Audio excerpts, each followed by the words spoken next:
Bonjour, bonsoir, bienvenue à vous tous. Merci de nous rejoindre pour cette petite vidéo, pour cette homélie du jeudi saint. Peut-être avez-vous déjà vécu un beau moment d'adoration tout à l'heure à 18 heures, où dans tout l'espace missionnaire, les parois se sont réunies pour prier ensemble ici même devant l'adoration, le Saint-Sacrement. Peut-être avez-vous aussi vécu un beau moment en famille avec un geste de ce lavement des pieds en famille. Peut-être avez-vous vécu ces petites liturgies voilà, familiales avec vos enfants ou avec votre épouse, votre époux. Voilà, mais maintenant, nous poursuivons donc sur cette célébration, cette liturgie de la Sainte Seine. Nous venons d'entendre cet évangile qui est magnifique, où on sent bien qu'au cours de ce repas autour de Jésus, l'ambiance est lourde.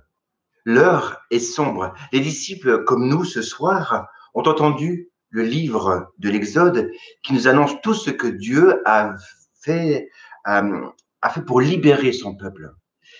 Mais pour eux, pour ces disciples, cela ne se réalise pas. Le territoire juif est toujours occupé par les Romains. Pour les 12, la question se pose aussi, mais ça fait 3 ans qu'on suit Jésus, mais ils ne voient pas vraiment où cela va les mener. Quelle en est l'issue? On sent de la violence autour de lui, on sent qu'il y a une pression, que Jésus est menacé, mais ils ne savent pas trop l'issue. À table, Jésus, nous l'avons entendu, vient d'annoncer la trahison de l'un des leurs. Il vient d'annoncer le reniement de Pierre, lui, le responsable, le chef des apôtres. Et enfin, il vient de parler de son dernier repas. Imaginez l'ambiance de ce repas. L'état des disciples. Peut-être que c'est ce que nous vivons maintenant, nous tous, ce climat de confinement, ce temps d'angoisse qui diffuse une profonde interrogation sur notre avenir, cette perte des repères, cette question du prolongement du confinement, tout cela, eh bien, peut nous emmener à l'inquiétude, au stress, voire la déprime. Eh bien, dans ce climat tendu, dans cette heure sombre de ce repas pascal, Jésus va poser un geste étonnant, un geste majestueux, par sa lenteur, par son silence, car il n'a pas besoin de mots. Vous l'avez entendu, il se lève, il pose son vêtement, il prend un linge, il verse de l'eau sur les pieds de ses disciples et il les lave un par un. Imaginez aussi cette scène dans ce climat. Alors que les disciples pourraient demander une parole lumineuse, annonçant enfin un avenir radieux, ou de demander au Seigneur, mais quel est ton plan de bataille pour la suite? Eh bien non, tout simplement, Jésus se lève et pose ce geste singulier, ce geste anachronique, en décalage avec l'ambiance qui règne et les attentes des disciples. Quel en est le sens? Quelle est la portée de ce geste du lavement des pieds?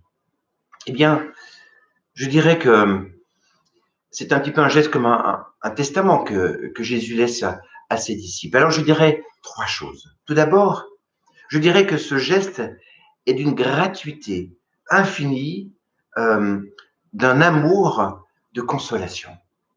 Un geste d'amour.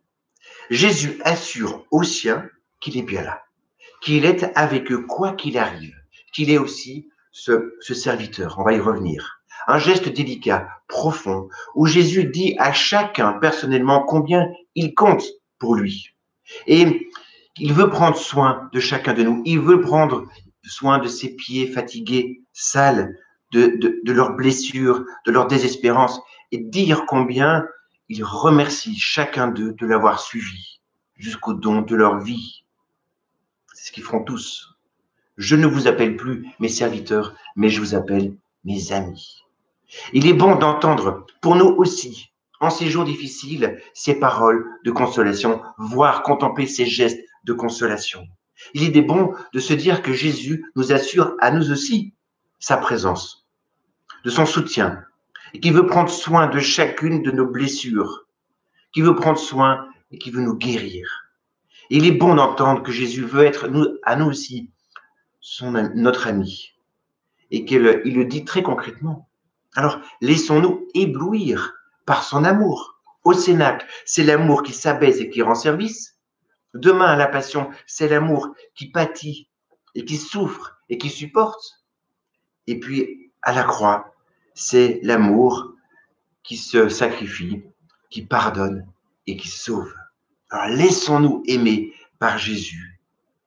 Mais ce geste de lavement des pieds exige de notre part, vous l'avez entendu pour Saint Pierre, ah non, je ne peux pas me laisser laver les pieds par toi, exige de chacun de nous un consentement, que nous soyons d'accord, un lâcher-prise.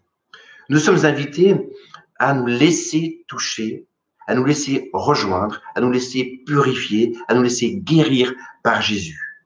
Consentir à se laisser aimer pour ensuite aimer à notre tour. Voici ce geste incompréhensible d'un don total qui nous décentre de nous-mêmes. Geste humble, geste pauvre, rempli d'humilité qui nous invite aussi au pardon. Ça, c'est la première chose. Ensuite, je dirais que ce geste est aussi une invitation à l'humilité. Comprenez-vous ce que je viens de faire? Interroge Jésus. Vous m'appelez maître et seigneur, vous avez raison, car je le suis. Mais sinon, moi, le maître et seigneur, je vous ai lavé les pieds, vous aussi, vous devez vous laver les pieds les uns aux autres. C'est un exemple que je vous donne afin que vous fassiez, vous aussi, comme j'ai fait pour vous. C'est clair comme message. Comme Jésus, je dirais que, comme toujours, Jésus nous surprend. Alors, laissons-nous éblouir par cette sagesse divine à travers ce geste.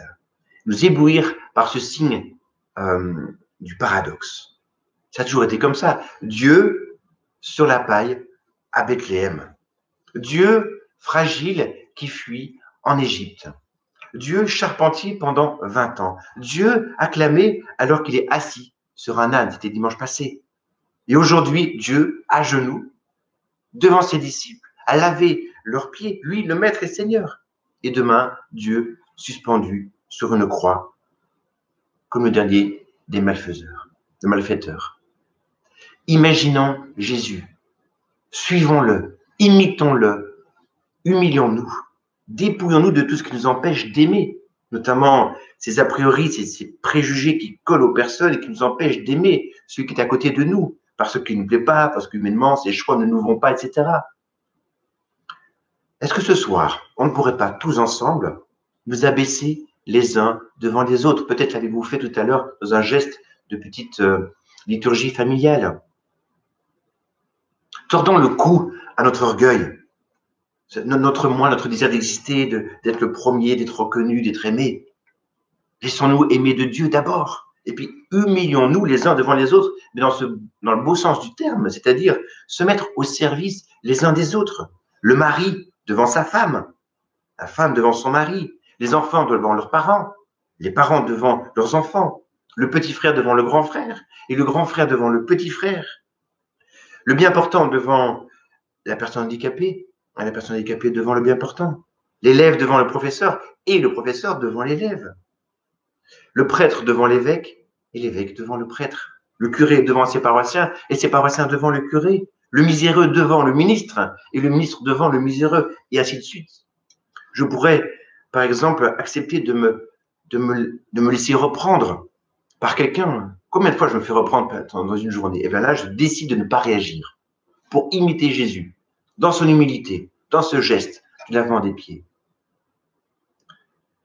Alors, je ne veux pas tirer les conclusions trop vite, mais je pense que ce que nous vivons actuellement est en partie dû à ce foutu orgueil humain qui pense qu'à jouir indéfiniment de la vie, des fruits de la planète, de mener sa vie comme il l'entend, de faire ce qu'il veut, comme il veut, quand il veut, sans faire attention aux autres. Ce geste de Jésus nous invite à passer de l'orgueil à l'humilité, de la toute-puissance humaine à lâcher prise, de l'égoïsme à l'attention à l'autre, au plus petit, de la consommation sans questionnement à une alimentation raisonnée. Depuis le confinement, nous avons fait le choix de commander des légumes et des fruits à un petit producteur local qui a un circuit court et qui vient nous livrer devant chez nous. Et ainsi de suite pour nos voisins. Et voilà que, eh bien, nous pouvons rencontrer ses voisins, à la distance qu'il faut évidemment, et puis consommer local, consommer bio. Par exemple, nous avons acheté des épinards. Bien, nous avons fait des pâtes aux épinards avant-hier. C'était délicieux, des épinards frais. Ça fait longtemps que je n'en ai pas mangé. Alors c'est un petit détail, mais vous voyez ce que je veux dire. Je crois qu'il y a un sacré tournant à vivre ensemble pour changer ce monde qui en a besoin. Notre monde, je crois, pourrait guérir, pourrait changer et devenir beau, devenir bon si ensemble, ce soir. Peut-être à travers ce geste de Jésus, nous prenons cette décision de faire de notre vie un hymne à l'amour, une attention envers l'autre, envers notre planète, envers l'environnement. Et ici aussi, je suis touché, je vous l'ai déjà dit plusieurs fois, par toutes ces marques d'affection et d'attention que nous partageons les uns envers les autres en ce temps de confinement. Tous ces textos que nous recevons, tous ces messages de soutien, d'encouragement sur WhatsApp, c'est magnifique. Puissons-nous aussi continuer après ce confinement. Bref, nous pouvons changer les choses. Enfin, troisième et dernier geste de Jésus, c'est aussi pour moi l'indéfectible lien qu'il y a entre le lavement des pieds et l'Eucharistie. Vous savez que Saint Jean ne parle pas de l'institution de l'Eucharistie, mais il parle du lavement des pieds, c'est-à-dire que tous les deux sont unis, intimement liés. Dieu totalement donné. Ce dernier repas de Jésus devient la première Eucharistie de tout le monde, dans toute l'histoire du monde. C'est magnifique. La première fois où Jésus dit « Ceci est mon corps, ceci est mon sang, prenez, mangez, buvez ». Dieu donc totalement donné, totalement partagé, il choisit ce geste significatif du pain qu'on partage pour qu'il soit mangé, du vin que l'on verse pour qu'il soit bu. Eh bien, Dieu se fait nourriture. Tout comme le lendemain, Dieu se fera nourriture aussi sur la croix, où donnera son corps pour le salut du monde. L'Eucharistie est donc le signe de l'amour qui veut se rendre présent. Vous savez, comme deux amoureux qui ne peuvent plus se quitter. Le Christ reste au milieu des hommes, sous l'espèce eucharistique. Magnifique comme geste, intelligent. Et quand Jésus dit « Faites ceci en mémoire de moi », il ne dit pas seulement de se transmettre un souvenir qu'il a vécu, mais il nous charge de faire la même chose, d'imiter son don de sa vie et que nous devions aussi nous donner pour les autres. Et en cela, l'Eucharistie et le lavement des pieds sont intimement liés. Tous deux, c'est une invitation à recevoir et à donner. Faites ceci en mémoire de moi. C'est un exemple que je vous donne pour que vous fassiez vous aussi de même. Voilà le lien. Impossible de célébrer l'Eucharistie sans éprouver le besoin d'entrer dans une grande dynamique de ce don et de service. Nous arrivons là, pour moi, à la substantifique moelle du message de Jésus. Se laisser aimer et redonner cet amour en retour. Comme je vous ai aimé, aimez-vous les uns les autres. Il n'y a pas de plus grand amour que de donner sa vie pour ceux qu'on aime. C'est le message du lavement des pieds et de l'Eucharistie. Alors, ce jeudi saint, en ce temps de confinement, devant cette gratuité infinie du don de Dieu, crions notre gratitude et notre reconnaissance envers lui. Que notre vie devienne peu à peu comme lui, sacrement. Si nous sommes bouleversés par l'amour du Christ, à nous de devenir bouleversants par notre témoignage. Si nous sommes tout à coup illuminés par la découverte de ce Dieu vivant pour nous, à nous de devenir lumière pour les autres et de donner notre témoignage. Si nous sommes apaisés, à nous de devenir apaisants.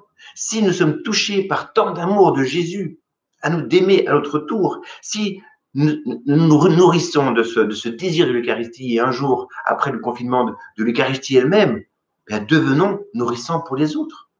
À votre avis, pourquoi l'Église reprend ce geste du lavement des pieds avec les fidèles chaque année?